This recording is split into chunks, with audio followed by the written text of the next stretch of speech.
What's up, everyone? It's Chicks in the Office with Rhea and Fran giving you that Friday energy on a Friday. We have a great episode.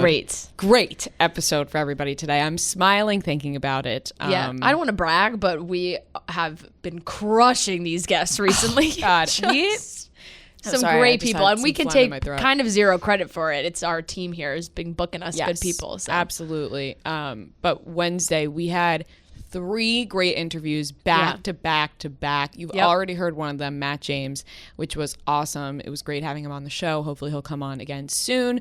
And then on this episode, we have Chase and Maddie. Yeah. They're back. It was originally Chase. Supposed to be just Chase. And then mid-interview, Maddie joined. Yeah. So she missed us, I think. Yeah, she did. And she's, oh my God, I love them. And Maddie is just the coolest. Oh, she's just so cool and sweet. And so that was really exciting. And there was some information in there about Outer Banks season 2 and myself that quite literally crushed my soul, but also made me feel better at the same time. I don't want to spoil it. I love talking to them because they're so cool and so fun, and then I get so sad because I feel like in another time, if it was not like COVID times, we could have somehow finagled being like real life friends with them. Yeah. But maybe we'll get there eventually. We have to replace Dylan, Hannah, and Tyler with Chase and Maddie. You know what I mean? Like swap them out. New group chat, that new type friends. of thing. New friends. No offense. We don't actually want to get rid of them. No, that was a joke. Yes. That was, I saw somebody because everybody hates Dylan right now. I know. I saw someone say like, Rhea needs to stop saying that was a joke after everything. And like, I get it. I want to stop doing that. But you don't realize the amount of times people message me or say something to me not realizing that I said a joke. Yeah. Majority of the time I'm joking. So now that we've got that out there, I'll stop saying it. Okay, good. Cool. Francesca, how are you doing today? I'm good. I don't really have anything to talk about, but I do want to say I have one question. I thought about it on the train. And I would like to know our listeners' opinion on this. Do you sometimes, I'm, trying to work out a little bit more, getting not in shape, but just being healthy. Do you let your hair dictate when you don't work out? Like I've never really talked to any of my friends about this or anything, but then there are mornings when I wake up and I'm like, oh, I have time. I'm going to do something. And then I'm like, oh, but I did my hair last night. It looks so good. Like I don't want to have to wash it right after. No, absolutely. My hair is very oily to begin with. So like I can't. People are like, oh, I work out and I just throw some dry shampoo in there. It's good as new. I can't do that. Like it doesn't look good. It's flat in my head and there's no, like it has to be washed if I'm sweating. I feel like it totally dictates because if you want to work out in the morning, but you don't have time to take a full on shower, because I do a body shower a lot instead of washing my hair with that because I don't wash my hair every day. But working out, sometimes I'm like, I got to wash my hair. It's sweaty. There's something about it that just doesn't feel right not washing it. Unless it's a fresh blowout. Yeah. Then you work out. I'm like, that's a fresh blowout. I don't need to wash that. But it's... I realize that I'm letting it be my excuse for like not working out so much. Yeah. I'm like, okay. And I didn't know if I was just... I'm like, come on. I want to be motivated. Then I'm like, you're really gonna let your hair be the reason why you don't do this? But it's kind of important. It kind of has been a little bit because I'm like, then we gotta film the group chat. I can't have my hair looking gross. It's the filming that's the issue. That is the issue. That is the issue. If we weren't on camera, right? If we weren't on camera during the day, then I wouldn't give a shit. I just leave it. We film every morning. Yeah. So it's hard. That's why. Exactly. That's why. There you go. That makes it's because me of feel your a little job, bit not better. because of your hair. Yeah. Duh. I just didn't know if it was because of my severe laziness that I was coming up with this excuse that just didn't make any sense. It's the job, not the hair, not your laziness. Well, I'm almost there. My Peloton comes next week. Let's go. I'm Peloton excited. gang. Riders for life. Although I think I'm going to come up with like a really random screen name so nobody knows. Like I don't need anybody tracking my activity. I feel you. People were like, tell me your name. Absolutely not. Yeah. Like, and why would I do that? You don't need to see how slow I'm running. I 100% respect the Peloton gang. Yeah. Everybody wants to keep each other accountable, follow your friends and whatnot. I don't know if I could do it. No. I don't know if I need everyone seeing what I'm doing on there. No, you don't need to see me doing beginner classes for every day for the past 3 weeks. Yeah, like you don't have to see that. Yep. So that's fair enough. Totally. Fair I enough. feel that. Okay. Well, other than that, I'm in, Super Bowls this weekend. Cool. Yeah. It's just awesome. It's kind of a sad, not sad Super Bowl, but just, can't be doing all the same things we normally do. No heavy partying. No, it's, Super Bowl parties shouldn't have a lot of people. So it's just. Maybe it'll just be me and you, babes. Just calm. Yeah. I'll make the dip. Oh, cool. I'll make something else, like tacos or something. I like tacos. That's good. I like making tacos, but yeah. Tacos are very, like a good, easy thing to make. Yeah, especially when you flavor that meat just right. Yeah. Good like stuff. Donnie's tacos. Yeah. Oh, those were really good. Okay, stop. I'm getting hungry. I'm getting hungry. hungry. Think of Donnie's tacos. I know. Now it's like, Donnie, come cook for us. That's not going to happen. I dyed my hair again. But you said you think this is the one. I think this is the one. I really do. I walked in, I saw it, and I was like, look, I think this is the one. Because this one looks the most natural and goes for all seasons. Like, the dark, it was very dark. And I think, like, in the summer, maybe you wouldn't have wanted it to be that dark. And then the last round, I feel like you lightened it up and it looked good, but like I don't feel like you weren't as happy with the blending situation. No, I wasn't. So you wanted to go back. Yeah. And you went back, and now I really think this is the one. And I really do. My hairdresser said to me, now if you're listening, you're probably like, that's my biggest nightmare, being your hairdresser being like, I'm gonna do what I want to do and you have no say. Right. But I trust my hairdresser. I've been going to her for like 5 years now. And so I was like, you know what? Just do what you want to do, because I don't know what the fuck I want to look like anymore. Just take control. And I love what she did. You say it's the one, so I believe you. If you want to go to my Instagram, you can see it, and maybe you can tell me if you think it's the one or not. I don't know. But for now, I think it's the one. Yeah. I've changed my hair 4 times the last 4 months. So You've dyed it so many times. I've dyed it so recently. many times. And I've always I've been dyeing my hair blonde for so long in my life that first of all, it damaged my hair severely. Yeah. And so I wanted to take a break for that reason. And my hair is naturally like a dark brown. Yeah. So I want to see what I would look like with dark brown as an older person. Yeah. I never saw it since 5th grade. I've been dyeing my hair. So what do I even look like naturally? Like, what do I look like now? If I didn't touch myself, what would I look like naturally? So I saw it. I liked it. It was fun. I think it made me depressed. I think it did. I think it had a partial reasoning as to why I was feeling down. Yeah. But now my hair's not blonde now. It's just like brown. It's brown. It's like a lightish brown. It's brown with highlights. It looks lovely. Thank you very much, I really Francesca. like it. I do think this is the one. So fingers crossed. Fingers crossed. Because I feel like if you keep dyeing it, we're going to be back to square one of it being damaged again. I know. I don't want to do that. I finally got it back to a really healthy state by going dark, actually. So listen, if you're a blonde and you're listening to this and you've been debating if you should go dark, I say do it. Yeah. I say do it. Give your hair that break.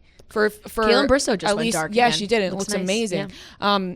I dyed it dark in August, so it's been a while. So I gave it that break. I think if you are on the fence, do it. Give it the break, and then you can go back to like a light brown or whatever, and work your way back after that. Yeah. It definitely helps with just keeping it fresh, keeping it healthy. Yep.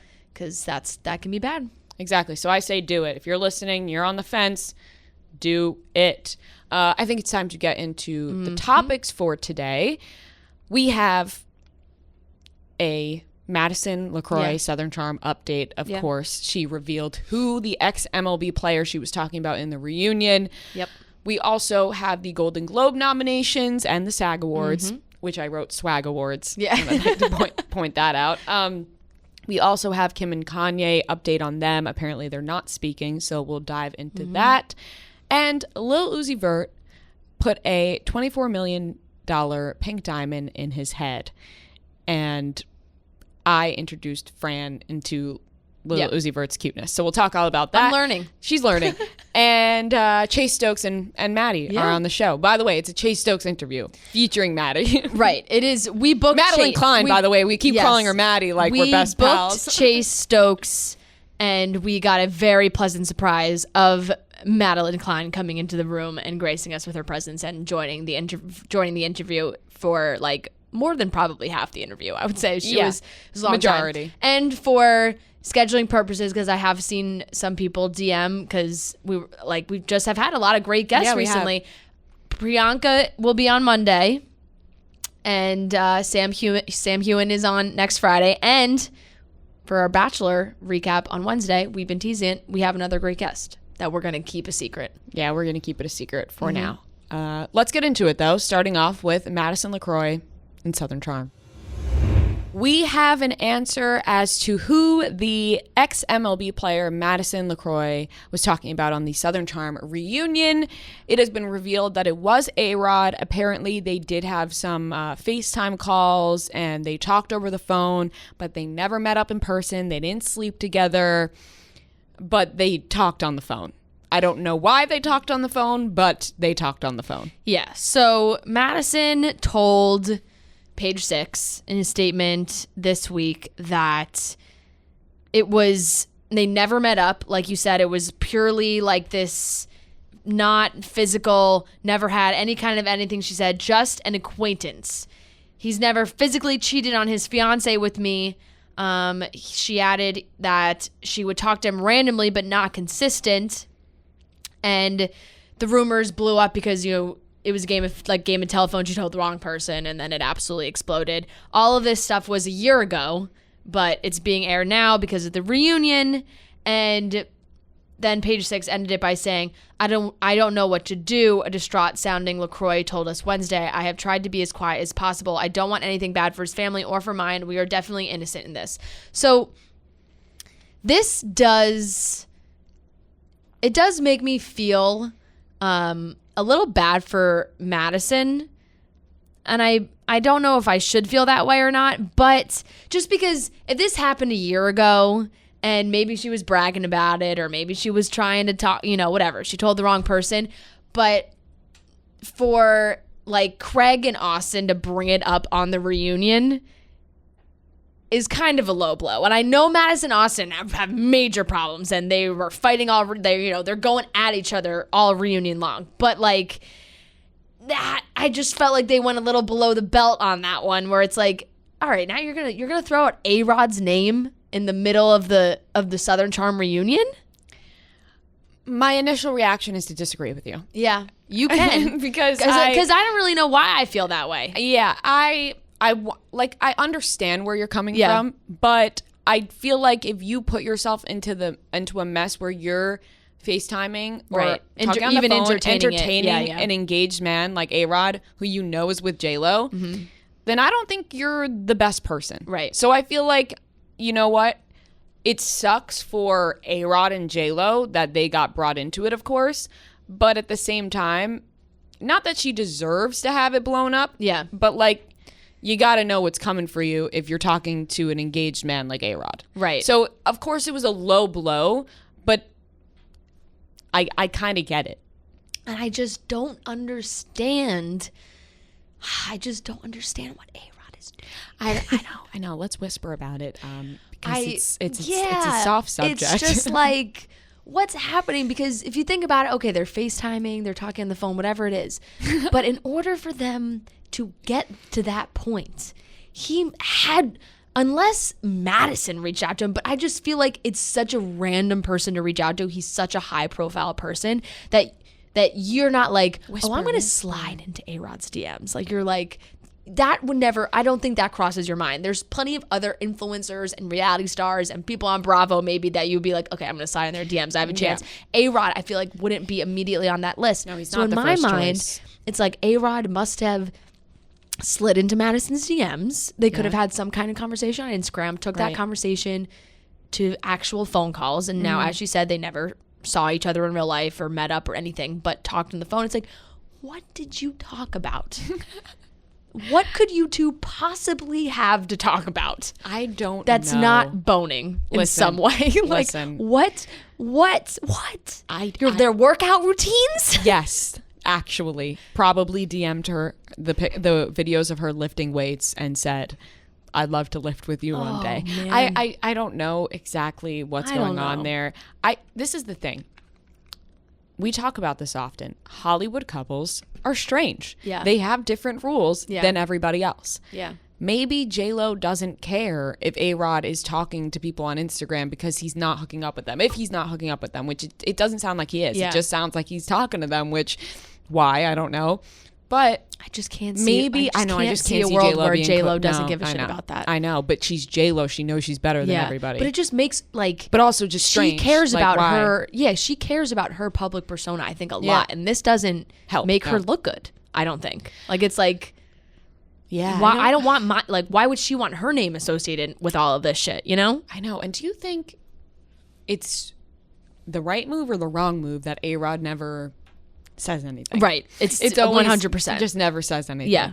Look, he's posted nonstop on Instagram about J-Lo, videos of them dancing in the car, they're singing. Like I don't know if he's in damage control territory or what, but all of his Instagrams recently have been surrounded by J-Lo. So they look fairly unbothered by the whole thing. So like maybe they're just, and it'll fade away. It'll go away in 2 seconds, but see, this is what I mean though, like if you found out that your boyfriend, if you found out that your boyfriend was DMing a girl like this and FaceTiming her, you'd break up with him, right? Especially it would be a no-brainer. If it was even more harmless, like if it's as harmless as Madison was saying, if I was Madison in this point, like speaking to Page Six, I think you would say, oh my God, no, he reached out. It was a business thing. He wanted to see if I wanted to do XYZ for my Rod Corp. I don't know. Southern Charm is working on A-Rod Corp. You know what I'm saying? Like if it was like a work thing, then you throw that out there immediately. That's your defense. That's your go-to. When you keep it vague like this, where it's like oh, it was innocent. Happened. It was just phone calls. It's like, well, what the fuck were you talking about? Yeah, what's so innocent about phone calls? What phone calls seem pretty intimate to me.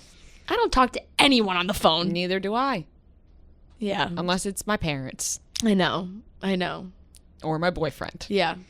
Not some random dudes in my DMs. No. I don't know. It is a weird story. I think that A-Rod and J-Lo will prevail. I think that they'll be okay. I don't think this is going to end their relationship in any way, shape, or form. But I get it from Madison's standpoint. If you get a DM, you're Madison, you're on Southern Charm, reality TV. Somehow you're still whispering. I kind of am, I know. But I like the sound of it now, I think. Yeah, I think we should talk in this voice forever. If Madison is like reality TV, this is her job, and she gets a message from A-Rod being like, hey, blah, blah, blah, blah, blah, would you have time to chat? Quick phone call. You'd be like, yeah.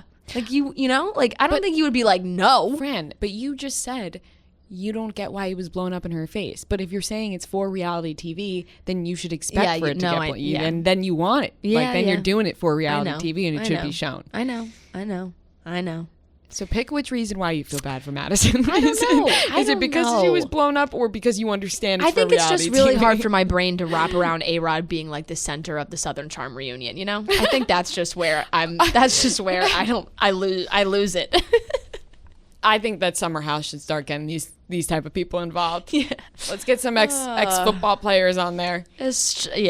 Who knows? It's just crazy. So I mean, this will be the end. It'll fade away. I don't know if we'll even keep talking, it'll by next week, nobody's going to care that A-Rod and Madison maybe had a FaceTime. Yeah. By the way, Justin Anderson. Oh God. I'm sorry. I roll my eyes every time I hear his name. I know. Posted on his story. But like, I want to say like him, and everyone thinks it's because he was shading Madison. Mm-hmm. He posted a video of them, or of himself, I think. It was him doing the Let's Get Loud. Like he was like listening to Let's Get Loud on Instagram. Anderson posted a video of himself and Kristen Cavallari working out to Let's Get Loud a day after LaCroix admitted to speaking on the phone numerous times with A-Rod. Why is he so shady? He wrote, a little Thursday motivation for you, lovies. Life is all about the hard work and the hustle. Don't rely on luck to bring you what you want out of life.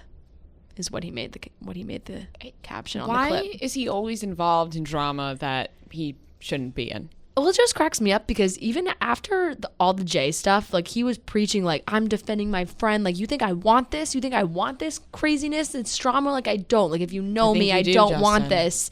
And it was like kind of a doth protest too much, I say. Like, you know? What was that? You know what I'm saying? Was like, that? What was that? He argues Is against. that from a book or a movie? It's a saying. I thought it was Harry Potter. Doth protest too much. What, oh you my keep God. saying, Come on, guys. Doth protest too much. It's like me and Noah are just going to be like, yep. Protest too much. We've heard that before. The lady before. doth protest too much, methinks. It's from Hamlet. Oh, it's Shakespeare. See, I wasn't going to say I didn't know it until you did. Then I felt comfortable, like, not knowing it. I'm glad we're on the same page. Okay.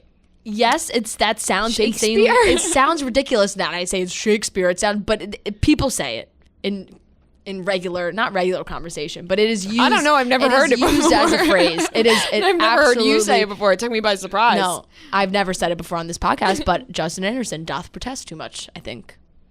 Whatever that means. He says that he doesn't want to get involved and doesn't like the drama, but he totally does. Doth protest too much. He does.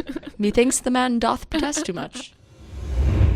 Rhea and I have been talking about our journey, trying to, stay healthy. It's a new year, trying to figure it out.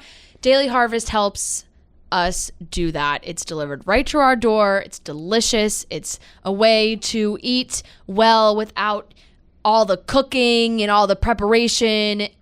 Every meal takes 5 minutes or less to make. All the foods are built on organic fruits and vegetables. Like I said, it goes right to your door. Smoothies are amazing in the mornings. The flatbreads, the harvest bowls, the soups. The soups are really good. I really love soup. I love the flatbread so much because I put it in my air fryer and then I take it out and drizzle a little balsamic vinegar on that. Tastes delicious. I love the harvest bowls are so good because you can get them. You can kind of jazz them up sometimes also if you want to. Like they're so quick and easy that you can make it and have it right as a meal right then. Or if you want to enhance it a little bit, you could throw on like a piece of grilled chicken and it's absolutely delicious. And now Daily Harvest just launched their first ever plant-based milk collection. It's spelled MYLK, but it's almond milk. It's made of only almonds and a dash of sea salt. That's it. That's all of it. So that is fantastic. Look out for that. That's a great thing to put in your smoothies. I love putting almond milk in the smoothies that I make. The flavors are amazing. I get shocked every time. I open them out of the freezer and they're so fresh. They're frozen at the best time. So they make the best smoothies. It's undeniably delicious. Clean food without any of the prep. Guys, go to dailyharvest.com and enter promo code CHICKS to get $25 off your first box. That's promo code CHICKS for $25 off your first box at dailyharvest.com. Lil Uzi Vert got a $24 million pink diamond placed into his forehead. I don't know why this happened. I wish he didn't do it. I'm worried about his safety. I love him very much. I think he's adorable and I love his music. And I think it's a waste of money. So he tweeted at the end of January that he has been saving or I guess paying off this diamond since 2017. It's a $24 million diamond, pink.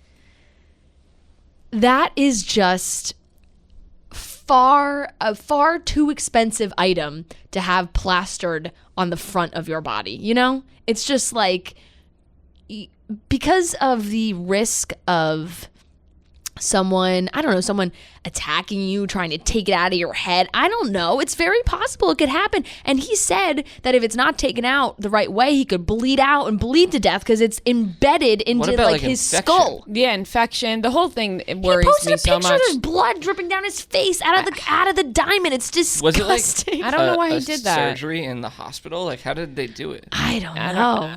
I would be curious to see a video on it, but I'm worried about him because I don't want him to die.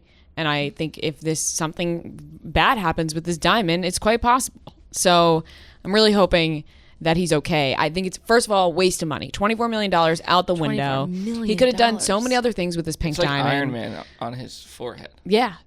Like you rip it out and he's dead. Yeah, everybody was making comparisons to Vision. Like it's like, an event when he pulls I don't think he was stone thinking out of Vision's head. It must be very uncomfortable. It must be giving him a headache at all times. And it's... I believe he said it's 10 to 11 carats. So if it's he takes also it just out, heavy. Yeah, it's probably a heavy diamond. He's going to have a huge scar. For a little man. Yeah. Weighing him down. Yeah. Oh, here's a GQ article. How exactly do you embed a diamond into your forehead? These are the answers we need. Details beyond that have been spotty of obviously this, but about the details of it. But he was photographed with blood dripping down the piercing, which is, yep, that's what I saw, and I did not like it. Nope. Piercer Sean Dowdle told GQ that it's possible to embed gems pretty much anywhere on the body using small metal posts with a thin, wide base that gets anchored under the skin. All right, I apologize, everyone. I did not realize how graphic this would be. This is a little more intense than it's making me even a little squeamish, and I can handle a lot of this stuff. It's called microdermal or transdermal implant. So I guess you can like literally just anchor it into your skin with metal. Yeah. It typically only works for objects up to 8 millimeters, but his pink diamond is much larger than that. A bigger, heavier gem risks bending the post or causing infection in one of the better scenarios. Oh, worst case scenario, he could get hit in the face and it would rip half his forehead off. Oh. I swear to God, if Lil Uzi dies because of this pink diamond in his head, I'm going to be Think about how many times you hit your head, like by accident. All the time. If he just walked into something. I think that he's maybe... short. It was a bad move. A surface piercing. It could be just which can also be done just about anywhere on the body. Looks like a little upside down staple. The needle pierces the skin. Surface piercing typically not connected on the outside. Oh my God. I don't know why he did this. Listen, I don't know why. I know that I love him and I wish him the best, but I think this was a bad move on his part. Oh my God, he could also have had it put into his forehead like a magnet. Yeah. Stick the diamond to his head like a fridge magnet. The piercer says the safer option for heavy pieces like his diamond is to magnetize the post or even subdermally implant a small magnet underneath his skin. This would let Uzi more easily remove the gem at night or say wash his face or put a shirt on. But it seems like it is anchored in there. Yeah, and he said if he doesn't get it taken out the right way, he could die. That's what he said. And people are telling him this is not safe. You gotta get rid of it. It says even a kiss at the wrong angle can cause the body to reject a surface piercing. Listen, which could take over a year to heal. I don't know what he did. I don't know why he did it. You're getting a little weird. If you're getting a little weird in the bedroom, that thing's getting infected. 100%. And Lil Uzi Vert is getting weird in the bedroom. No, that's what I'm saying. 100%. Yeah. He is cute though. You did show me a lot of cute Lil Uzi Vert videos. Adorable. Cute. Yeah. You know what I mean? Like he's little and cute and bubbly and fun. Mm-hmm. And I was telling Fran this and she was like, what do you mean? Like, what do you mean Lil Uzi Vert's cute? And I was like, no, watch some videos and you will think he's adorable. And she was like, I'm sold. Because you didn't mean it like a he's sexy kind of way. Like I don't think like you just kind of want to give him a hug. Yeah, Lil Uzi Vert I want to carry around in my pocket and like take him everywhere. And have him as like my good vibes guy. It's a really, it's a stunning diamond, first of all. Like the diamond is really beautiful, but it just doesn't make, there's so many things you can do with a diamond like that where you're not putting it directly on your forehead. And I just don't feel like that is safe at all. He's going to have to take that out, I think, sooner rather than later. I don't think he's going to have this for a long time. And I think you're right because he's going to have to because people are going to keep telling him how unsafe it is. Yeah. Or he's going to have a little incident within the next 3 days that he'll be like, okay, I need to get this taken out. Bad move. Why not on your hand or like that'd be cool, like on your top of your hand. Yeah, there's plenty of other places. Is quite literally the worst place that you could do anything. Yeah, it's the center of your face. Right. Direct your brain. In the center like of your face. If you fuck up your brain, your eyes are like you're right a goner. Yeah. Like, if you fuck up your hand, you're missing a hand. Like, you could wear it, but if you really need it to be in your body, don't put it on your head. Yeah. Yes. Could have made a beautiful necklace out of this. Right. Anything else. Would you wear a necklace that's $24 million, like just around? You're going to get robbed. Yeah. No. Well, that's the thing. Somebody might come up to him and just try and grab the diamond off his face. Right. It's even more dangerous, I think. Kim Kardashian had that ring in her room in Paris. Yes. And was robbed. Yes. And that's only because she Lil posted Uzi about Vert, it. if she only because she posted about knows it. He has this. Of course, yeah. I mean, he blatantly has People it now. literally might run up to Lil Uzi Vert and grab it off his face. If it was a necklace, I'm worried about Lil Uzi. If it's a necklace, granted, yes, you could get it stolen or taken off of you, but at least you don't bodily. die. Yeah. Unless it's a terrible robbery and what. But I'm saying like it being pulled off your neck doesn't mean you are going to have bodily harm. If it's pulled out of your face, with what he's saying, it could be a bad situation. So. Unsure why this decision was made. Definitely not the smartest. Hopefully he just gets it taken out and cleaned and patched up. Yes. So E! News is reporting that Kim and Kanye are no longer speaking. They are not on good terms right now. It has all come down to what seems to be the divorce announcement. Kim still is trying to figure out the logistics of actually announcing the divorce before they go ahead with the proceedings of that, which have not happened yet. Yeah, I think that Kanye is so petty that he probably is cutting them all out of his life. I can't imagine that they'll be friendly. Maybe on and off. Maybe like in a year from now, it'll be like, oh, Kanye and Kim are great friends and they're co-parenting. And then another year from then, it would be like Kim and Kanye hate each other. Like, I think it's going to be an up and down battle between Kim and Kanye.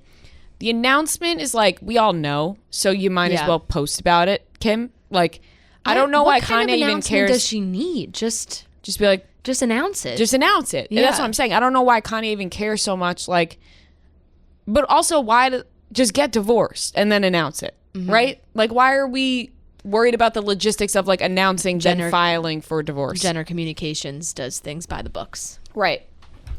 I don't know. They need.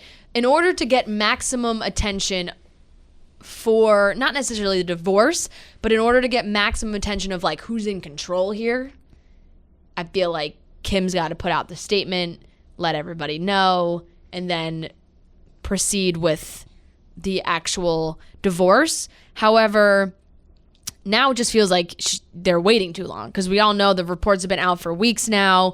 And if we do watch it go down on the last season of Kardashians, like, are they waiting all the way till that to put it out there? Because I don't think that's going to work. That's not going to work. Also, it's really not even shocking that this is happening, that they're not speaking. Like I said, Kanye just seems like such a petty guy. I feel like we've seen, they've all forgave Tristan Thompson. They all forgave Scott Disick. Clearly, it's not the Kardashians that are not good at forgiving people and just like being friends with their exes, like it's a Kanye thing. Yeah. And it does surprise me it surprises me only from the children's standpoint of like, okay, what's going on? But I feel like Kanye recently has come and go a lot where he's in Wyoming or he's doing his own thing and he comes to see the kids when he can, or they try and figure it out. But now this source is saying that, she has stayed strong throughout all of this. She's trying to stay strong, just move on with her life. The separation is completely official in her mind. And a second source told E! News that Kanye is also completely done with the marriage and is moving on. And he wants to make the change sooner than later. The source said he doesn't care what Kim's priorities are with holding off on a divorce announcement. He will file before she's ready if he has to. He wants the divorce just as much as Kim does. So basically, is it like Kim was going to be the one to file, but because she's taking too long, Kanye's like, I'm about to file on yeah, this it and might that. be. Yeah. Kim, just do it. Get it over with. Be the one to end it. Yeah. Be the one to get it done. Right. And I imagine she's very sad about it, but it's just sad thing. Now, yeah.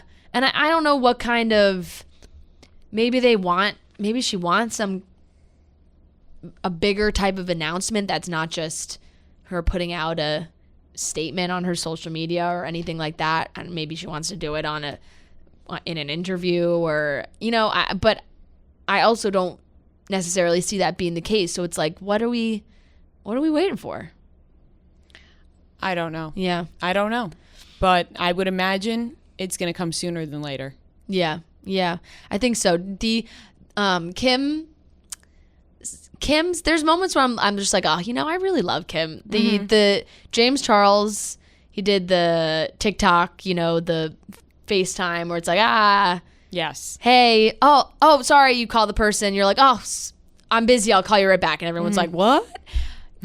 He did it to Kim, and Kim was like, what viral TikTok thing are you trying to do? That was awesome. She had the best reaction. But can we also talk about the lineup of people James Charles had? Yeah, James Charles had a ridiculous It started lineup. with Kris Jenner, which, by the way, hanging up on Kris Jenner, bold fucking move, James. Yeah. You could tell his hands were like shaking. Yeah. And Kris was like, what? She looked pretty like serious. Yeah. I think I think busy. Yeah, I think she plays along like busy doing what, James? Do you guys think these are all genuine? Sometimes I feel like they're pre-planned. I think some of them might be planned. I think maybe he'll be like, I'm going to call you, whatever. Yeah. But I think afterwards he definitely texts them like. Yeah. Because for some of them I was like, okay, that felt like it was maybe pre-planned. But then Kim's one felt natural. No, that felt natural. Did the you ones see with the like. Justine Skye. But so many, hers was really all good. those celebrities just answer each other's FaceTimes all the time. Like, it's so many I would if you're answer big your enough. FaceTime. It's so many people to just get on the phone. But it's. I feel like you it's have to just be like- really famous. Like, Yeah, and then it's like, right. if James Charles is calling me, I'm going to Oh, pick you're up. going to answer it? Yeah, I guess Or when you're just, that like, your famous, fame- everyone's answering your call. They're your friends, I know, but even It's just like being a normal I know, person. but Like, even whenever somebody sometimes FaceTimes me, I answer. even sometimes my friends FaceTime me and I'm like, I'm not How going often to talk do to you them think right now. he talks to Iggy Azalea, though? Like, Yeah. It seemed often. She was dying laughing at him. Yeah. And BB Rexa was like, wait, I want to show you my dress. Yeah. Like, what do you mean? You and BB Rexa just show each other what you're wearing all the time? She's like, this is Versace. It was awesome. It was so good. Hailey Bieber's reactions and all of these have always been good too. Yeah. Wait, I have a question for you. Yeah. Will you be buying every single product in Hailey Bieber's skincare Yeah, line the when it Rhode comes skincare out? line. Of The course Rhode I will. skincare line? Of course I will. It just it's a great name She for a is skincare the line. best skin ever. Yeah. Like her skin is flawless. Yeah. Well, first of all, that is genetics. Like, she's gifted because have you seen those pictures she's posted of her mom and her grandma? Like, they're both flawless. So clearly that's just genetics. And that it's tough because it's great marketing for her because everyone's going to be like, well, we want Hailey Bieber skin. Realistically, impossible to get Hailey Bieber skin. and she doesn't use her products. Yeah. But I'm going to fall for it and buy it anyway. I'm going to end up trying it too. But when I see sometimes when she posts on her stories of like the things that she's doing, and I'm just like, I do some of those things sometimes, and my skin does not glow like that. You have beautiful skin. It does not look that dewy. Well, thank you, but they get other things. No, of course. They get Of course. Botox Of and course. Yeah. other Yep. things that help Yep. their skin. I don't know. Facials every day. Yeah. It's like there's things they're not telling us. Yeah. There's secret medicine out there that we don't know about. Hailey a few weeks back posted one Instagram story where she had maybe like the smallest blemish of all time and was like, ugh, my skin's been acting up recently. And I was like, Yeah, I know. she's the cutest girl. I literally love everything she does. And I feel like she's such a sweet woman. And that I was like, I want to punch you in the face. That's the worst. It is the worst when like, celebrities are please. like, oh my God, I'm breaking out. And it's like one pimple. One It's like, tiny little thing on your Cool. cheek that you could barely even see. And the story is like, Right. what are you even talking about? What blemish? I don't even see it. looks like a freckle. Yeah. A cute freckle. Yeah. Not even a bad freckle. Like when a cute one. when they get pimples, it looks good. Yep.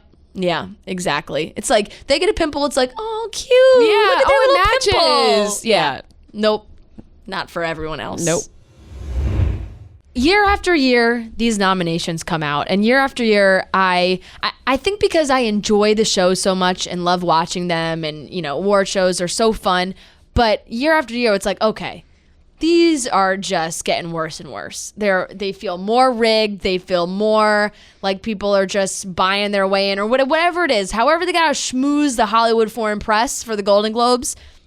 It seems like they're doing it because there's some shows and movies and whatnot that made the list that it's shocking that they made this list. And there were a ton of things that were left off that I thought were really great. And I know a lot of people that were really great.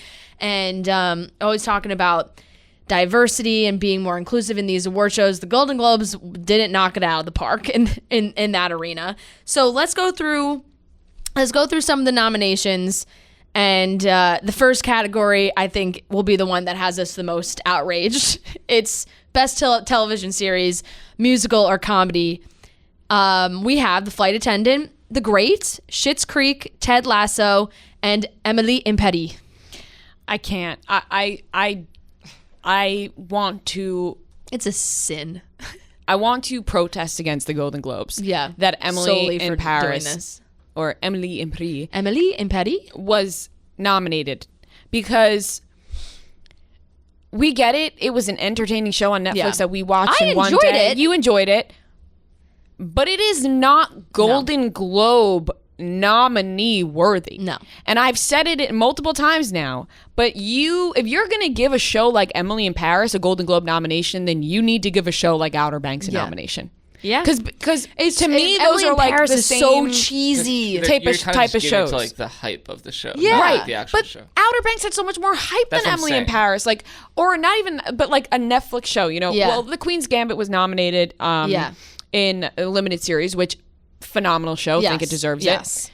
But if you're going to go Emily in Paris, I feel like, you know, another cheesy but good show that we enjoyed, Outer Banks. Yeah. But that's where like these categories get so weird. It's like that's not a comedy or musical, so it's like Oh, true. Outer Banks wouldn't even fit in there. Right, where they put it in drama, they're not going to put it in But drama. like also Lily Collins getting Best Actress. I'm so I know. who from Emily in Paris paid I know. the people. I don't know what they This did. makes no sense to me. I'm happy Maybe that it's just the Hollywood Foreign Press. They were like, oh, she's in Paris. I don't know. It makes no fucking sense. I don't get it. The Great was great. Oh, good. I have no complaints with any of the other. Ted Lasso, I do have to say, I know a lot of people say I'm they in the liked middle it. of watching Ted Lasso right now, so I'm not going to spoil anything. I'm enjoying it. I enjoyed it the first few, and then it got, in my opinion, terrible. Yeah, I made a mistake of. That's how I felt about The Flight Attendant. I have not watched The Flight Attendant yet. And I felt that I was very happy for Kaylee Cuoco in the video. She was so happy about getting nominated. So it's like, I'm sure Lily Collins is over the moon because in what world did she think she was going to get nominated for a Golden Globe she for this knew show? because they told her they were paying but them they clearly had their way in here. Did you see that viral tweet that people were? I think it's not real, but it was like, I was the creator of this show. Like, I made it as a joke. Like, how did we get nominated? Yeah, it's a billion likes. There are so many shows on HBO, and I feel like maybe other limited series. Everybody, and I don't know. It's very bizarre to me that Emily in Paris made it on this list. And you know, I will say I finished all of Schitt's Creek, and I really did enjoy it. It's become kind of a comfort show for me now. Like, I just watch random episodes all the time. I do like it. That's good to hear. I thought I didn't, but it really, now I have become that person where it's like, no, the later seasons, it's so much better. I've become that person because it really is. It really is. I've watched the end of season 4 episodes like 5 times now. I'm going to have to get through it eventually. We all know that. Yep. I'm happy that The Undoing got nominated. Nicole Kidman. Mm-hmm. My favorite nomination of them all is Donald Sutherland, though, getting a nomination for The Undoing. Incredible. And I'm so happy for him. Like that, I am just so happy for him. He played the dad in The Undoing. And when he has that little freak out at the piano and he starts going after what's his face, I'm like, it's so good. But I'm happy about The Undoing. Promising Young Woman getting multiple nominations made me really happy because that was an awesome movie. Carey Mulligan was so good and in that. Yeah, so good. So I'm so happy about that. But yeah, Emily in Paris, confusing. You said that I didn't watch The Prom, but James Corden getting nominated for The Prom has you in a tizzy as well. And I do like when there are different... Andy Samberg got nominated for Palm Springs. Yes. That was a good movie. It was a good movie. No, it was a good movie, but I didn't know it was getting nominated for Golden Globes. But I feel like Golden Globes is just kind of like... No, I used to hold the Golden Globes to like a high standard, and I don't think I do anymore. No, it's getting worse. It's the show where like they all get drunk. Yeah, and, right. It's now. It just feels like solely they want the big names for the entertainment factor because every year they do mix in new people, but then they also always have the same people. You know, they've always got the Ozark Squad, The Crown, Better Call Saul, like all these, but. In the defense, I understand. Like, Ozark's fantastic show. The Crown, also fantastic. But it's normal people. I know a lot of people love normal people. Normal People is good. Shocked by like the Best Picture nominations. Think about Best Picture nominations a few years ago when you had Wolf of Wall Street, Dallas Buyers Club. You had all those movies in one year. No, it was a bad year. This like, year. you know, like what? No one saw movies. Right. Yeah. Good point, guys. It's kind of crazy. I was like, what the fuck is going on? Yeah. It says nominations by like distributor. Netflix has 22. The next highest one is Amazon with 7. Yeah, Netflix really did quite a good job this year, obviously, with a lot of these nominations. The James Corden, I just can't believe he got nominated for that role. I didn't watch it, so I can't even comment on it, but I believe you. It's a fine movie. You know, it's nothing crazy. It's, you know, you can throw it on. It's on Netflix. It's like, but the other, Nicole Kidman's in that movie. Meryl Streep is in that movie. Like, James Corden is the one who gets nominated out of it, and James Corden's character was just this kind of stereotypical gay guy that it's like, that performance, that what he did, that's what's gonna get Golden Globe nominations. It's ridiculous. It really really quite ridiculous. So a lot of these movies, I think, like, if you weren't kind of paying attention to the new things on Netflix or things like that, then you probably missed a lot of them. I for one had not heard of a lot of these movies. I've seen like Borat, a lot of them. I've seen Palm Springs, and then Hamilton is Hamilton. Yeah. And then Music and the Prom I didn't see. So I've only seen Palm Springs and Borat. Yeah, which, and I mean, the Oscars are going to be weird this year. Right? Like is Palm Springs getting nominated for an Oscar? Andy Samberg gets an Oscar. Like, what is going on? There's like no choices. Yeah, I guess so. I just feel like I don't know. I hope Promising Young Woman gets an Oscar. That would be cool. I feel like it's got a good shot. Yeah, I The Trial of the Chicago 7 I watched. That's very good. Very good. But like Nomadland, I have not seen. Mank, I didn't even hear of. The Father, I have not even heard of either. Have you heard of Sound of Metal? Yes, I have not watched that, but I know. Very depressing, but it's a good movie. The Lights, Camera, Barstool guys have that very high in their list of 2020 movies. So I could see him winning or like getting nominated for always trust that situation. And I do believe there are three women got nominated for Best Director, which is fantastic. Yeah, that's cool. You don't always see that happen between Emerald Fennell for Promising Young Woman and Regina King for One Night in Miami, Chloe Zhao for Nomadland. So that's great to see that, first of all, the directors, they're 3 out of the 5 are women. And I love Regina King. So. Yeah, but it does seem like... Promising Young Woman, but I'm like, I know. Regina King. I love Regina King.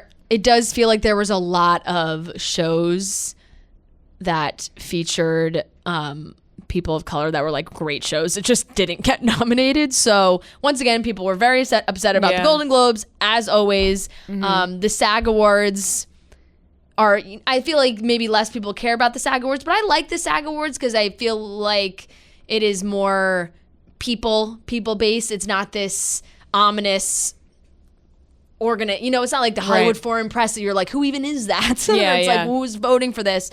So those came out this week too. And the shocker for me there was Bridgerton. Because it was like, how did it make the cut? It's because the award shows are so wonky this year. The timelines of award shows, they're so wonky. And everything got backed up. Usually the Grammys are the most confusing. Usually this stuff is already happening. Or like this is the time that these award shows are happening. Yeah. They all got bumped till later, and then the Grammys moved again, so these all moved again. So I think they extended the date even further. So Bridgerton normally wouldn't be included in this year, would have to wait until next year. But because they moved the dates back, this is a real headline. Coming back. Donald Trump sends angry letter resigning from Screen Actors Guild. You have done nothing for me. Oh. What? Former President Trump has officially resigned from the Screen Actors Guild. Oh, well, see ya. Sad to see you go. It's just like, okay. Cool. The SAG Awards, you also have to see because it's Chadwick Boseman who, he got a lot of awards, nominations, I should say, 4 in the SAG Awards for Best Actor, Best Supporting Actor, and 2 more in the ensemble casts. So, did you watch Spike Lee's movie that came out over the summer? The Five Bloods? Yeah. No. That was good. Yeah.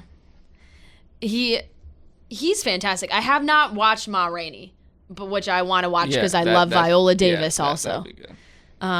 And she's fantastic. So that was very, I think, normally you get a good taste of how this is going to go, and the SAG Awards TV-wise are very similar. SAG Awards was interesting women-wise in TV for drama. It's only The Crown and Ozark. Like, it's 3 women from The Crown and 2 women from Ozark. That's going to be a battle. Yeah. Isn't that kind of... And Bridgerton... So Bridgerton got nominated for ensemble, and Regé-Jean Page got nominated for actor. That's awesome. Which is awesome because, you know, I just... we all love him. Yeah. And he is great. He really is great in that show. So no Emily in Paris in the SAG Awards. Shocking. Thank God. I really would have to reevaluate my entire brain if Emily in Paris also got nominated for the SAG Awards. Because I'd be like, there's something wrong with you that you're not seeing in this you know, award-winning art piece. But it seems like somebody paid somebody. Yeah. Yeah, I mean, to have Emma Corrin, Gillian Anderson, Olivia Colman, all from The Crown, and Julia Gardner and Laura Linney from Ozark is female actor. And I'm trying to think, was there Kaylee Cuoco got one here as well? And you kind of think, you know, now we know Schitt's Creek racked, like, they got all the awards in the Emmys last year, and it was like their last season. Good, they cleaned up at the Emmys. Absolutely cleaned up. So I would assume that they would maybe do the same thing for the rest of these. It would make sense. It is their final season. I think that is always taken into consideration. And now I couldn't be more rooting for them. Team Schitt's Creek. So I was always rooting for them for the awards. Like, you know, it's always impressive to see a show win that many. You know what I mean? Yeah, like, totally. It's just, it was award after award after award after award. It was just Schitt's Creek, and they of course like had a little party for it too. Yeah.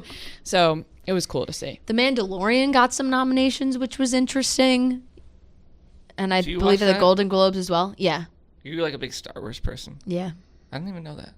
I love Star Wars. The Mandalorian's a great show. I didn't expect it to be nominated, but it's a great show. I feel like this is a good year that if like you usually wouldn't win, it's like you could maybe win this year.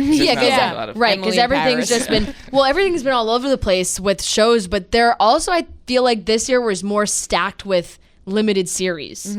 Where they don't fall into the other categories, like Queen's Gambit, The Undoing, Little Fires Everywhere, I May Destroy You. I Know This Much Is True, which I did not watch, but Mark Ruffalo is apparently like fantastic in that. So I feel like there's other like there's so many good ones, but they don't fall in the stereotypical comedy drama categories. They're like put in the mini series television movie category that were good. I mean, the Queen's Gambit's got, I would assume. Queen's Gambit was so good. Little Fires Everywhere though was so good. So was The Undoing. So it's tough. Yeah, definitely. But I don't even know when these award shows are taking place. I think April. It's just like they just were pushed back so much. But once again, some shockers to say the least. Uh-oh. I hear some familiar faces. That's us. Okay, good thing we didn't know that was Chase. Good thing we didn't start talking shit about you. Talking about some Russian dude getting jailed. Yeah, the guy that opposed Putin, who they thought got poisoned, now he's been jailed because he went back to Russia. Were you just talking about that? That's what I was talking about. Yeah, I totally zoned out. Neither of you were listening to me when I said it. Do I hear that voice properly? Is that where we're at? In the interview properly? What's up? How you guys doing? Good. How are you? I'm alive. We're coming to an end here on season 2, so it's been a crazy ride, and just soaking in what we've got left. Awesome. Yeah. We are certainly excited. Yeah, we are. We need some season 2 action. I know. Yeah. I mean, this season is just, it's a crazy story. I never thought that we could heighten the chaos of what we did last year, but somehow, some way, we've found a way to make it work, and it's a super cool story, and it's got a lot of meaning to it. And I'm actually really, really proud of this season. it's my personal favorite of the two from what I've seen. Ooh, that's exciting. I was going to ask that. I didn't think you'd say, but that is exciting. Yeah. I mean, it's just, I think all of the relationships that have been built over the past year and a half just all sort of confided and just like dumped on each other. So, everything that we created last year just sort of rolled into this season. And so it's been fun. I mean, you sort of know these people like the back of your hands, and you know what gets them going, you know how to piss them off, you know how to really rile them up. So we've all really tapped into that and, brought, I think, something really, really special this year. So we're excited. Yeah, that's exciting. Let's get started so we can I talk feel like about we this. I feel like we started. Should we just be like, hey, Chase is here? Yeah. By the way, we already started talking. I'm here. Hi guys. One of these. I'll be like, what? Yeah. Oh, hey. Yeah. No, I think we could just start. Yeah, right? yeah. All right. Yeah. Guys, we were already talking, so we might as well include all of that. Chase Stokes is here, special guest. He's been on the show. Just throw it in. Yeah, he's been on the show a few times before. You guys know him. You're big fans of him. You've been asking for him to come back on this podcast every single day. We have people Chase, saying, you have no idea. Yeah, we get messages crazy. every day of being like, when's Chase and Maddie coming back? When's Chase coming back? When's Maddie coming back? Just nonstop. Yeah, so people are going to be happy that you're back on. We were just talking about season 2 of Outer Banks. You're coming to the end of that. I know people are really excited for that to get back on Netflix. Season 2 is coming in 2021, right? It will be coming 2021. I unfortunately don't have a date. Yeah. It's crazy. I mean, I think when we started, we kind of felt like, it was this summer camp experience, and, maybe Netflix would accept us into this family. And now it's just turned into this like crazy, crazy secretive experience. So like even getting scripts and, all the information that we get, it's like all passcode, locked. And it's a crazy different experience. So it's really cool. It's cool to be a part of something that at first you're like, I don't know what's going to happen. Like we think it's cool. And now we're kind of embarking on this journey in a different, on a different layer and seeing how tight-lipped we're forced to be, and I think it's for the best too, because I think everybody has seen the scenes that have leaked on TikTok and all the socials. So we've just tried to do our best to really keep it locked in, and when it's time to come out, I think everybody's going to be. I think they're going to be excited. Yeah, and in the first season, obviously, you guys, the chemistry between the entire cast was very obvious watching the first season. But after that, you guys became even closer. You quarantined together. Yeah. I'm sure you spent a lot of time together. Do you think we're going to see that even more now on screen, how close you guys have become? Oh, my God. Yeah, I mean, we were just talking the other day about how ridiculous the blooper reel was last year. And just going through like all of the different moments that we've caught on camera this season, it's just an absolute riot. And I think it's just benefited the show, like we all are so much more aware of each other's personalities, whether it's like, I don't know, if I'm trying to piss off JD to try to get something out of him, like I know how to push his buttons, or, what makes Rudy or Bailey tick and in these circumstances. So I just think it has helped tenfold in every element. I mean, we do so much improv. So, whether it's sitting here in my living room and just kind of shooting the shit the night before work or whatever, just kind of prepping things, it's just changed the whole dynamic. And that Jackie friendship that, made the show what it was is just, oh my God, there's a lot of really, really funny stuff this year. So I'm super thankful that everything happened in the ways that it was. I mean, quarantine was sort of our best friend in some shape, way, and form. And it's just helped us get so much closer. And we all kind of live in this apartment complex here in Charleston, and it's like a dormitory. So everybody is next door to one another. And that's just obviously created just an absolute riot of an environment here when, we have some downtime. And we do it, COVID safe, because we're getting tested every day. But it's just, I think it's for sure helped the show tenfold. Yeah. I was going to say, we were all so nervous at, the end of last year with how are they going to be able to film season 2? Is it going to get delayed even more, all because of COVID and whatnot? But you guys were able to go back to production. How has that been? How have you guys dealt with, being on this set, but obviously being careful? And on top of that, I've seen you say and put tweets out too of people, because you guys are so popular now and people know where you're filming. So you kind of have to manage that whole situation too. Yeah. I think COVID has been an incredibly hard challenge for the industry as a whole. I mean, it's like, every morning when you get to work, like usually I'll drink a coffee when I get there, but now it's like, before I do anything, it's a swab shoved up my nose. And that's, the best cup of coffee you can get because it just like immediately wakes you up. Yeah. Yeah. But, face masks, face shields, the 6 feet. I mean, we have a whole COVID team now. We have epidemiologists at Netflix who monitor everything and sort of give us what we can and can't do. So it's been a very, very sort of anxious environment at first, but we sort of figured out, just as we did last year, like, how do we make this comfortable? How do we make this work for us? And weirdly enough, our UPM, Carol Peterman, she did a lot of help with Netflix internally to sort of write sort of the how to operate under these conditions, because we were one of the first shows back. So we've been adapting and sort of persevering through all of this. But, I think it's just really a testament to our show in general. Like, we just have an environment that we find ways to make engaging and fun. And even when we're wearing face shields and face masks, I mean, we haven't released any tomfoolery, obviously, because, we're a little bit more tight-lipped this year, and there's a little bit more of a presence on the show than there once was. So just so much ridiculous shit with the masks on and whatnot. But even with the fans, we were shooting in downtown Charleston for 3 days, and it was crazy. I mean, within an hour, there was hundreds, and I'm not talking like 100 or 200. It was like 600-700 people who showed up just to like see what was going on.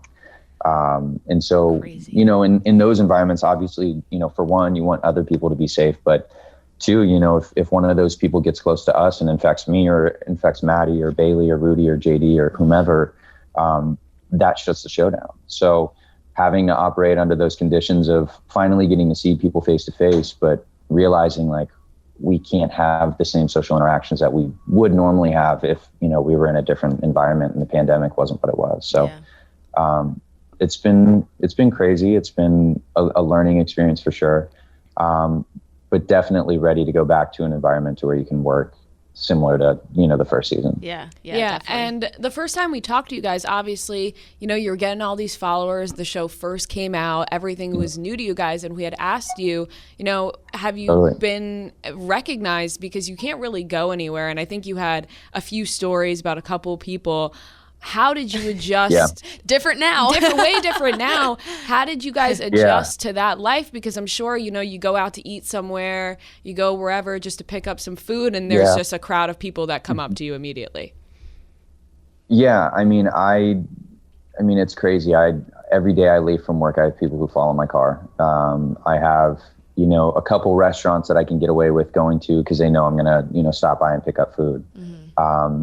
But yeah, I mean, I've had every experience from like people almost passing out to I had a group of sorority sisters at College of Charleston who shot their car off a loading dock and ripped their front bumper off the car trying to get a picture of me while I was walking. I mean, you guys are cool, but like, I was like, dude, don't destroy your car. Like, I don't want that. I mean, it was kind of a funny story because everybody was up in the apartment and I came up and I was like, I almost just got ran over, and it was when Milo was like, 12 pounds. So just scared literally he peed himself because he was so scared. Yeah. That's that's a dog, by the way, in case anyone didn't know. Milo, the new guy on set. Yeah. He's a new character. Character in my life, that's for sure. Yeah. But yeah, no, it's been crazy. I mean, it's cool to meet people from every different, point in society that have appreciated the show. Like I was getting dog food one time, and this lady who was like in her early 70s, she's like, Outer Banks was one of my favorite shows of all time. And I was like, thank you. Like, and then, you have younger girls who just scream at the apartment complex and wait for you to come outside. So it's cool. It's been exciting and it's been fun. And we have a special guest, I think, that's going to come and say hi. Oh boy. You can come in and say hello. It's just us. Who is it? I'm already blushing. I don't have the video feed. Hey. Hello. Maddie's here. How are you? I'm good. How are you? We're good. I don't see you. Oh, you don't see us? It's just like being on the phone. Oh, it's okay. You can hear us though. That's all that matters. Oh man, well, we look beautiful. Like I just want to throw that out there. We can describe ourselves. For a second, I thought you said we look beautiful, and I was like, Well, you do. No, you. I mean, you also do, but I was talking about ourselves. Friend, that is very conceited of you. This is about them, not us. Just wanted to. But Maddie, you do look beautiful. I don't even need to see you to know. Yeah. Wait, didn't you change your hair? I did change my hair. Thank you for remembering. Yeah. Oh, I'm honored. She's a brunette now. I'm a fan. Oh my God, thank you. It's double change? Yeah, it's been a long journey because people don't like it. Some people like it. So I'm trying to just accept it. So honestly, you liking it, Maddie, just made me feel better. Oh, look at you. Doing good deeds. Oh, shut. Good deeds. Oh man. Bang. Well, honestly, this is kind of a good little segue into Chase. You're here to talk to us about kind of like, your diet when you're dating and things like that. So do you and Maddie have different restrictions? Like, do you guys eat differently? Because like you said, and there are couples that eat different food, it can be a problem because you go out to dinner and you're like, what do we order? We can't share anything. What are we supposed to do? Right. Actually,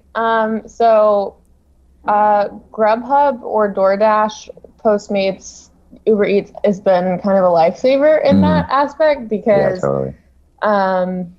sometimes I cheat, but for the most part, while we're filming, I try to stay on like a pretty strict diet just because I feel better, I sleep better, and I just all around feel like my brain function is better, which is not saying much, but here we are. Here we are, 2020. But not really. I mean, it's just one of those things you learn how to work around. It hasn't really been hard to adapt to. I mean, like initially I wasn't vegan. I'm still not vegan or vegetarian. I kind of threw that term flexitarian around because I still eat pretty much any and everything. I'm sort of like a human dumpster. But it's been nice because Maddie has kind of opened my eyes up to the vegan diet. And that's why this partnership with Sweet Earth has been so great because it's actually a really great product. Like I don't have any negative thoughts about it. The food is fantastic. And it's been fun for us to kind of incorporate that into our diet. And it's also been great too, because with this whole quarantine, there's only so many places you can eat and only so many things you can do. And we're super limited in what we can go out and do because of filming. Like we're super, super locked down. And so it's been great because, Sweet Earth has obviously hooked us up and, we've been eating a lot of their products. What are some of your favorite things that they make that you guys have? So go ahead. I am personally a really, really big fan of the mindful chicken. That it has a really great flavor to it. I mean, stole the words out of my mouth. Yeah, it's my favorite is with buffalo sauce and ranch. We all just made the same sound at the same time. That was kind of gross of all of us. All three of us just went, soundbite. Yeah, it is. It's perfect for Sweet Earth. Yeah, we use that a lot. I mean, it's I know that'll be their radio spot. Mindful chicken is great just because I was so hesitant for the longest time in trying like a vegan chicken option. Yeah. And so I was like, all right, let's see what's going on here. And I tried it, and it actually tastes like chicken and mixes well when you put sauces on it and sauce. And so I've really enjoyed it. And then they have a couple new products. They have the veggie lovers pizza, which is really good. I've been on like a big Thai kick, and they have a pad Thai bowl, and they also have this, it's called the curry tiger burrito, which is actually bomb. So I've really kind of enjoyed them diving into like a little bit of a newer space in the cuisine world of new, fresh flavors. So yeah, it helps to have variety. I mean, I'm a big fan of vegan chicken. Like I used to eat like vegan chicken nuggets all the time in college. I could just like pop them in the microwave and just, dip away. Yeah. But it's nice because the variety helps to not get bored. Because when you're bored, you tend to want to cheat on your diet. Yeah. Right. Yeah. So it's pretty great. Yeah, and it sounds like there's good flavors too, because I feel like sometimes with healthy foods or things like this, you'll try it out and the flavor's not there, and it's just like, oh, I feel like I'm eating healthy. But with this, it sounds like all the flavors are there, so it tastes good, and you don't feel like, oh, this is boring. I have to eat healthy. Well, we've tried other options. Like prior to doing this, the Sweet Earth partnership, I was kind of trying to be a good partner and eat vegan options. And some of the times I was like, this is good, yummy. And then we sort of stumbled across the partnership, and I was like, Maddie, he told me that I needed to try it. He's like, you need to try it. And I was like, wait a minute. Am I like bringing this to the table? Like, is this a legit thing that we're going to consistently eat? And it has been. Like, it's been something that has saved us over and over again, especially when, you get off work at like 4 a.m. or 7 a.m. and you're like, I need substance in my body now. Yeah. It's been, a big asset to us. Yeah. My favorite thing to do, and my friend Caroline turned me onto this, but she would make this like Mediterranean bowl. Mm-hmm. And it's got it has figs, tabbouleh, I'm getting like hungry. Same. I'm sorry to say this. It had like cucumbers. See, that's where you lose me. It's every time. Like baba ganoush or hummus. And there's a few more things, but I like to put the chicken in it, and it mixes really well. Yeah. And quinoa, like some Kalamata olives, and some like. Me and Fran love olives. That sounds like there's like there's like a fast like a Chipotle type place in the city that does bowls like that that are fantastic. But those are good. Chase, are you not a cucumber guy? No cucumbers for you? I can't do cucumbers or pickles. What? I don't know what it is. Oh man, we're a big pickle podcast. Big pickle gals. I love pickles, and he gives me such a dirty. Sometimes Maddie will put pickles in my facial area just to mess with me. Just to that's good, Maddie. I'm glad you do that. We're on your side. Yeah, totally. That's for sure. It's great too, because when he gets pickles with whatever he's eating, you get to eat them. I get double. Yep. She does, yeah. I get the same thing with my boyfriend. I just get his pickles because he hates pickles. And I'm like, I used to be mad at it and be like, I can't date you if you don't like pickles. But now it's a win-win situation. See, we adapt and overcome. That's really what it is. Win. Well, Chase, you have become quite the spokesperson for Sweet Earth, and you're going to do a Q&A. And if people want to keep up with the Q&As that you're doing, they can go to I'mAVeggieLover.com, and they can hear more about the way that you're eating. We're prepared. Yeah, we got it right in front of us. You guys showing up. Yeah, we got a spot at the Q&A. Yeah. But you just mentioned that, you're filming till 7 a.m., 4 a.m. sometimes. And I saw a tweet of yours that said, something about what the cast went through that day. That was, the hardest. I don't remember exactly what it was. And now Maddie's covering her mouth. Am I not allowed to talk about this? Can you give us a little hint as to what you were talking about? Yeah, I think I'll talk because you're Miss Spoiler Gal. I know. I'm bad. I'm really bad. I'll say things. My filter is broken. Yeah. No, I think this season, kind of touching on what we were talking about earlier, it's so cool to kind of work with people and see everybody's performances just continue to grow. And as actors and actresses, to watch everybody just do such great work. And storytelling wise, the story is just so compelling this year. And it's very intense. I think so to kind of just see everybody doing their specific jobs and watching that collectively come together, and then seeing the show. I think it was one of those days where we hit a point kind of like last season where you see something happen and you're like, oh, this is going to work. This season is going to work. And I think people are really going to dig it.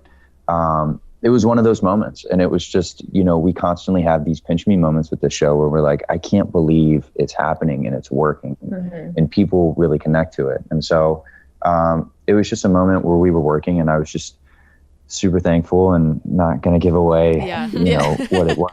But, this season is just really, really awesome. Like I told you guys earlier, I do think that this is my favorite of the two for a number of reasons that I think when it comes out, you guys will finally be like, oh, that's what he meant.